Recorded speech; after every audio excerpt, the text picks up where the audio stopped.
নমস্কাৰ বন্ধুসকল, আগৰবাৰ আপোনালোকক স্বাগতম জনাইছোঁ মোৰ অন্য এটা ভিডিঅ' লৈ। এইটো ভিডিঅ'ত আৰু এটা ভেকেঞ্চি লৈ আহিছোঁ আপোনালোকৰ কাৰণে। ইয়াত পোষ্ট আছে, টোটেল নাম্বাৰ অফ পোষ্ট আছে 5043টা পোষ্ট আছে। ইয়াত জন ৱাইজ ভাগ কৰি দিয়া আছে। ইয়াৰ বাবে আপোনাৰ এলিজিবিলিটি ক্ৰাইটেৰিয়া কি হ'ব লাগিব আৰু আপোনাৰ এডুকেশ্যন কোৱালিফিকেশ্যন কি হ'ব লাগে, কেনেকৈ আপোনালোকে এপ্লাই কৰি সম্পূৰ্ণখিনি জনাই দিম। তো ভিডিঅ'টো স্কিপ নকৰাকৈ চাই থাকিব।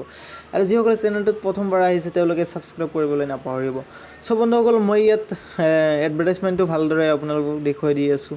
ইয়াত আপোনাৰ পোষ্টটোৰ নাম হৈছে নন এক্সিকিউটিভ। ইয়াত আপোনাৰ FCI ফুড কৰ্প'ৰেশ্যন অফ ইণ্ডিয়াৰ পৰা এইটো পোষ্ট আহিছে। ইয়াত আপোনাৰ জন ৱাইজ ভাগ কৰি দিয়া আছে পোষ্টখিনি। ইয়াত আপোনাৰ নৰ্থ জোনত আছে 2388 পোষ্ট আছে।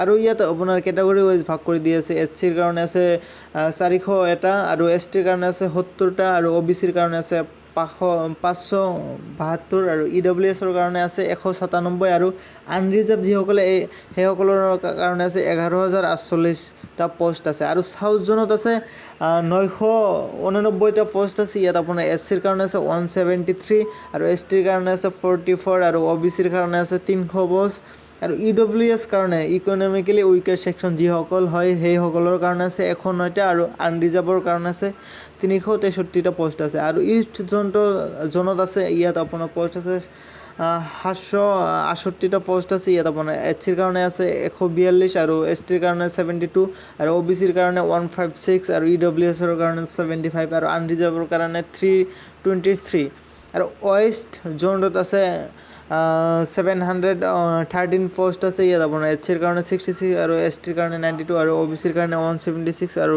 EWSৰ কাৰণে 59 আনৰিজাৰ্ভৰ কাৰণে 320 আৰু নৰ্থ ইষ্ট জোনত আছে 185টা পোষ্ট আছে। ইয়াত SCৰ কাৰণে 19টা আৰু STৰ কাৰণে 45 আৰু OBCৰ কাৰণে 28 আৰু EWSৰ কাৰণে 18 আৰু আনৰিজাৰ্ভৰ কাৰণে 75। ইয়াত আপোনাৰ এলিজিবিলিটি ক্ৰাইটেৰিয়া কি লাগিব সেইটো আপোনালোকক জনাই দি আছোঁ। ইয়াত আপোনাৰ মেক্সিমাম এজ লিমিটটো ইয়াত 1 তাৰিখ 8 মাৰ্চ 2022লৈকে দিয়া আছে।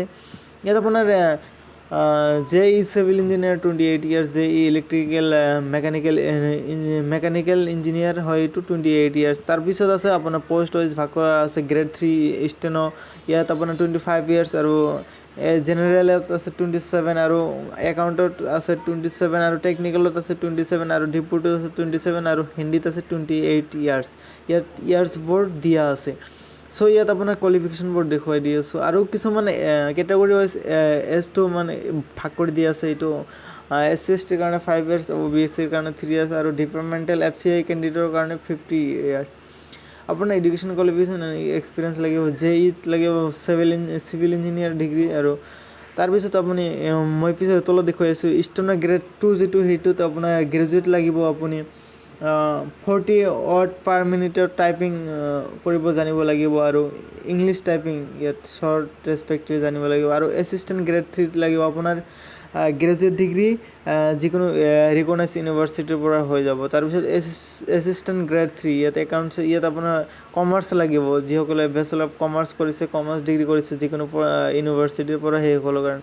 আৰু এছিষ্টেণ্ট গ্ৰেড 3 টেকনিকেল, ইয়াত আপোনাৰ BSc ইন এগ্ৰিকালচাৰ যিসকলে বেচেলৰ অফ চায়েন্স এগ্ৰিকালচাৰ লৈ পঢ়িছে সেইসকলৰ বাবে এইটো যিকোনো ৰিকগনাইজ ইউনিভাৰ্চিটিৰ পৰা হৈ যাব। তাৰপিছত অৰ দিয়া আছে, BSc আৰু বেলেগ ছাবজেক্ট দিয়া আছে আৰু BTechও দিয়া আছে ইয়াত।